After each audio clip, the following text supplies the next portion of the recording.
So at the end of December, I got my car serviced just for like a regular service checkup, and I didn't think there'd be anything wrong with it because I had just bought it in November. And they came back with a bunch of issues, and it was going to cost around $1,500. So I did say, yeah, let's go ahead with it. But then I was like, oh no, I can't do it today because I need my car today, so I can't do these repairs today. And so they were like, no worries, you can just book in and do it another time. And so I didn't book in because I was like, oh, you know, I know some people who might be able to help. Anyway, so long story short, today I went and got a second opinion. I know it's probably a bit late, I left it a while, which is not great. And they were like, it's fine.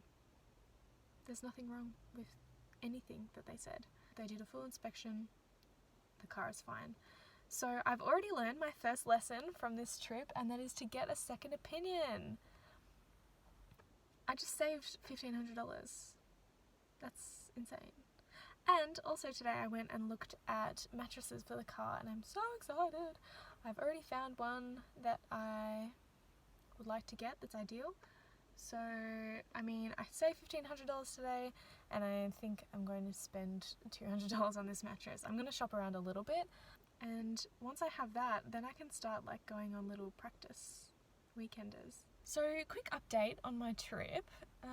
Turns out I can't go to Cape York.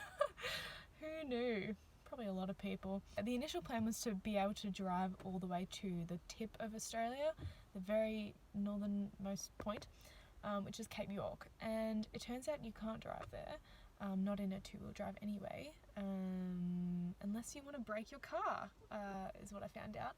So I won't be doing that, but I am still going to drive up to, I think the furthest I can go is Cooktown, or like Laura, so that's still pretty far, and I'm still excited by that. So it's a bummer that I won't get to the tip of Australia, but that's okay. It's all G. I've decided to go on a spontaneous road trip tonight, which could be a bad idea because it's a long weekend, so it'll probably be busy everywhere. But I've decided just to go down to Phillip Island. I got a mattress for my car, and I filmed a little clip when I got it to show you like what it is, but the film didn't save. I also have a butane gas stove, which was very kindly given to me by a family friend, so that was really nice of them. So I've got that as well, and I've got a table which was also given by a friend. So hit up your friends if you need equipment, because saving me some money. So I just packed up my car, and I'm gonna head off my first official night sleeping in the car. I have slept in it once before.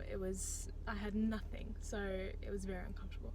This will be my first trip. I'm just having one night in Phillip Island. I've got some cooking stuff.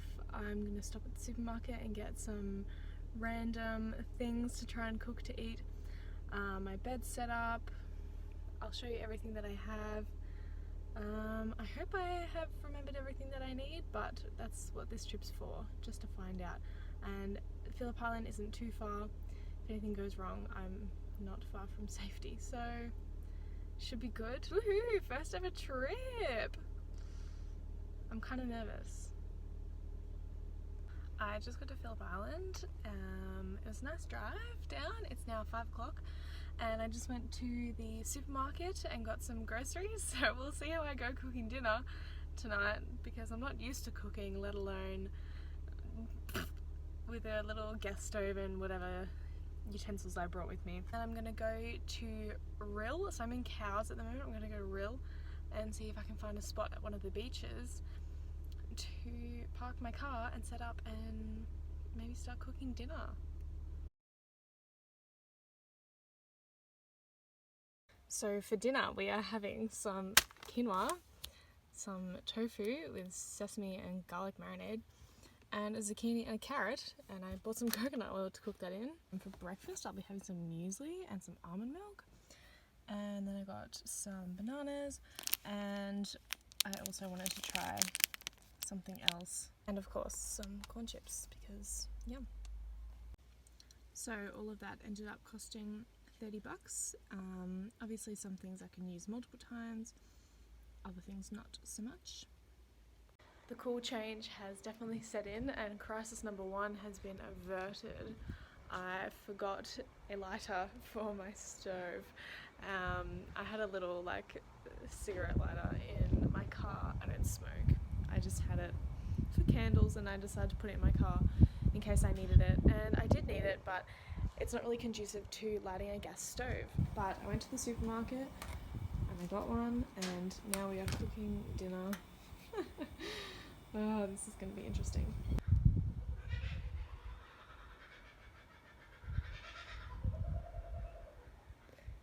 Okay. I think food prep is going to be a big one on the trip.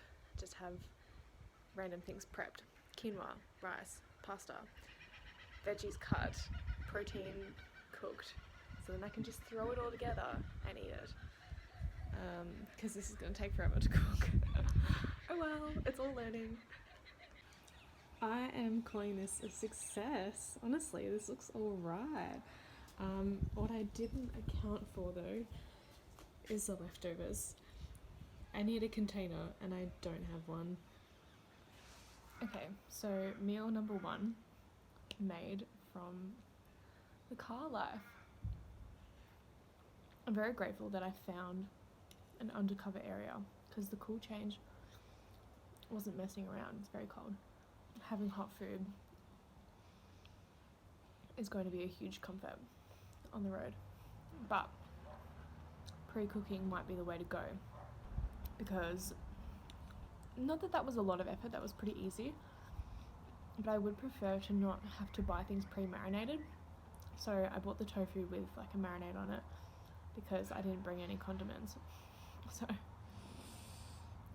it's all just things I'm going to figure out as I go, plus like needing a container, needing a measuring jug. I didn't have a measuring jug, so the quinoa to water ratio was off, but like it's still cooked fine. This is pretty bland, but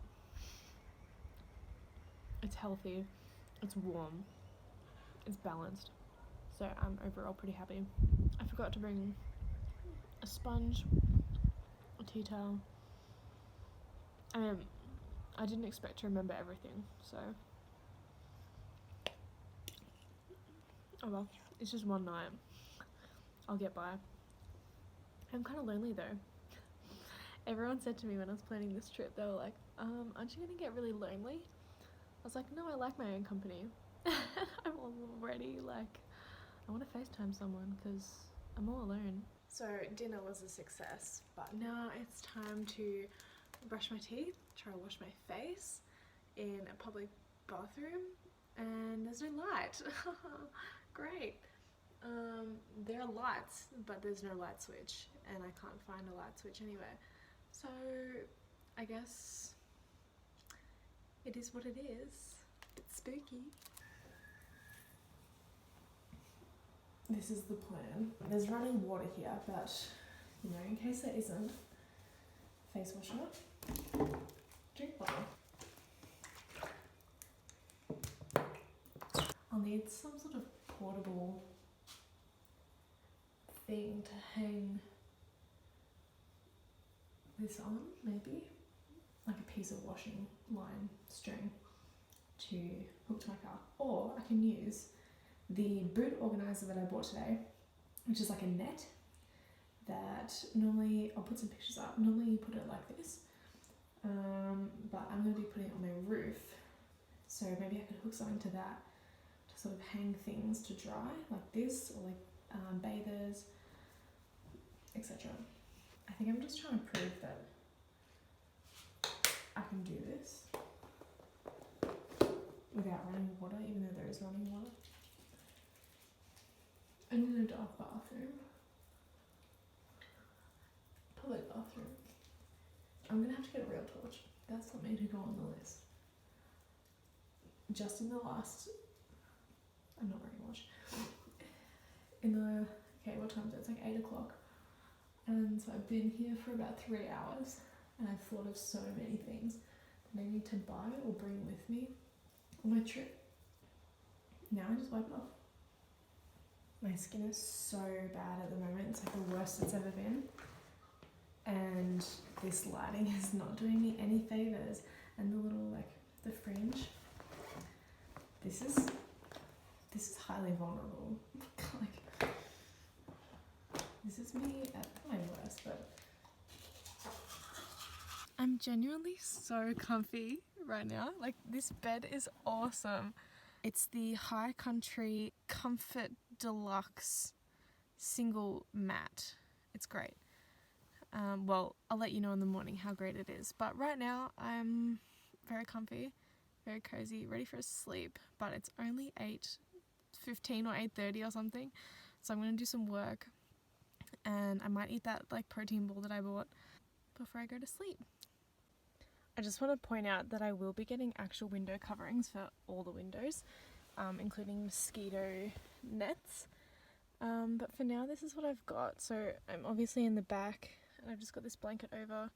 So light will come in the side windows and the back windows, but the front windows are all covered, and the sun will be rising from over there.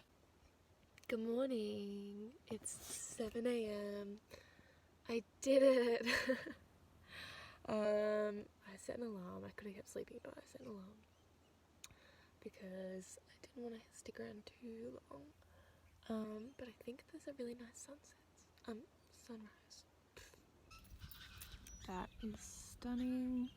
I'm going to drive down to just the edge of the coast to get a better look. Let's go. I could have parked where there wasn't a pole, right there, but I chose the one with the pole.